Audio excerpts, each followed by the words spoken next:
The Warrington bombings were two separate bomb attacks that took place during early 1993 in Warrington, England. The first attack happened on the 26th of February, when a bomb exploded at a gas storage facility.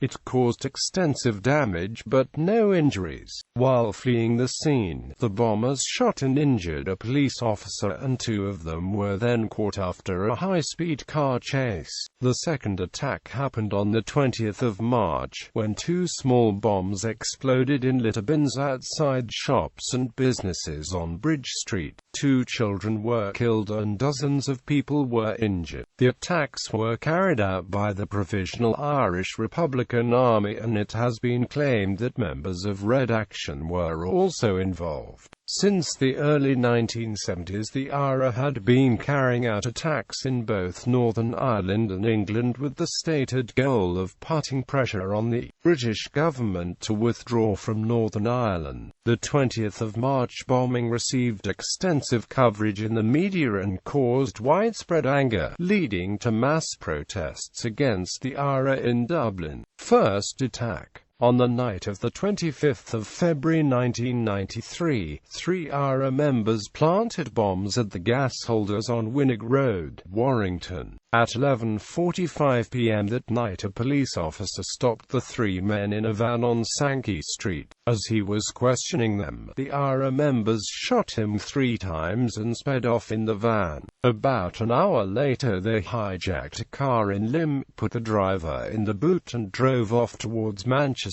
At about 1 a.m. police spotted the car and chased it along the M62 motorway in the direction of Warrington. Shots were fired during the high-speed chase and 2 police vehicles were hit. Police stopped the car on the motorway near Croft and arrested 2 of the IRA members, Padraig McFloin and Dennis Kinsella. The third member, Michael Timmins, escaped. At 4:10 a.m. on the 26th of February, the bombs exploded at the gas holders, sending a fireball 1,000 feet into the sky and causing extensive damage to the facility. The emergency services arrived and evacuated about 100 people from the homes. There was much disruption to transport that morning as police set up roadblocks and trains were diverted away from Warrington. In 1994, McFloin was sentenced to 35 years in prison and Kinsella to 25 years for their part in the bombing. John Kinsella was sentenced to 20 years for possessing Semtex explosives that he had hidden for the IRA unit.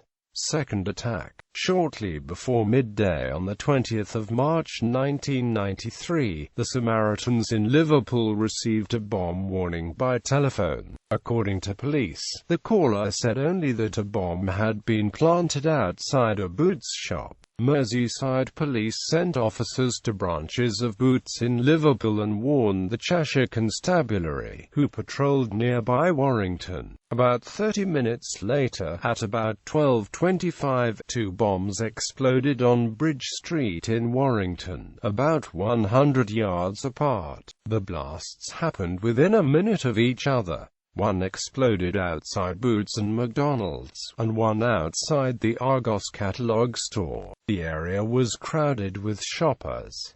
Witnesses said that shoppers fled from the first explosion into the path of the second. It was later found that the bombs had been placed inside cast-iron litter bins, causing large amounts of shrapnel. Buses were organized to ferry people away from the scene, and 20 paramedics and crews from 17 ambulances were sent to deal with the aftermath. 3-year-old Jonathan Ball died at the scene.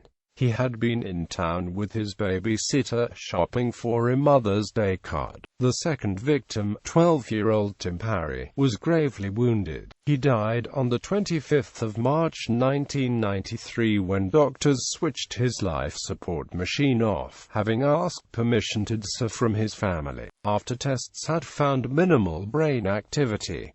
54 other people were injured, 4 of them seriously. The Provisional IRA issued a statement the day after the bombing, acknowledging its involvement but saying, "Responsibility for the tragic and deeply regrettable death and injuries caused in Warrington yesterday lies squarely at the door of those in the British authorities who deliberately failed to act on precise and adequate warnings." A day later, an IRA spokesman said that 2 precise warnings had been given in adequate time, one to the Samaritans and one to Merseyside police.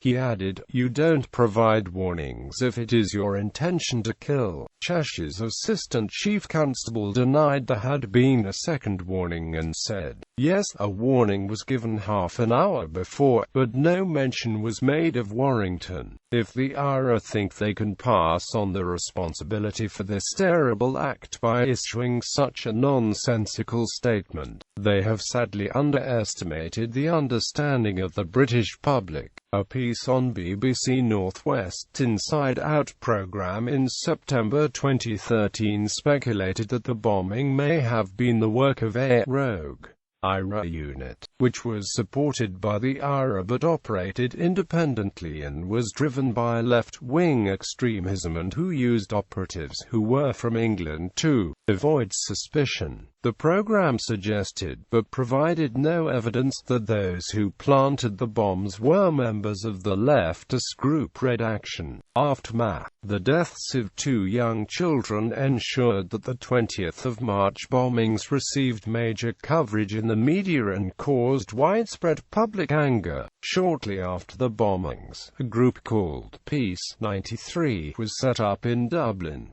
The main organizer was Susan McHugh, a Dublin housewife and mother. On the 25th of March 1993, thousands held a peace rally in Dublin. They signed a condolence book outside the General Post Office and laid bouquets and wreaths, with messages of sorrow and apology, to be taken to Warrington for the boys' funerals. However, some criticized Peace 93 for focusing only on IRA violence and for not responding to the deaths of children in Northern Ireland. On the 24th of March 1993, the Ulster Defence Association shot dead a Sinn Féin acute IN member in Belfast. The next day, it shot dead 4 Catholic men in Castle Rock and hours later shot dead a 17-year-old Catholic civilian in Belfast. Roy Greenslade wrote that, compared to the Warrington bombings, these deaths were virtually ignored by the media in Great Britain, and he accused it of having a hierarchy of victims. On the 1st of April 1993, the Irish government announced measures designed to make extradition easier from the Republic of Ireland to the UK. In 1994, Irish rock band The Cranberries released the song Zombie, which was written in protest at the bombings.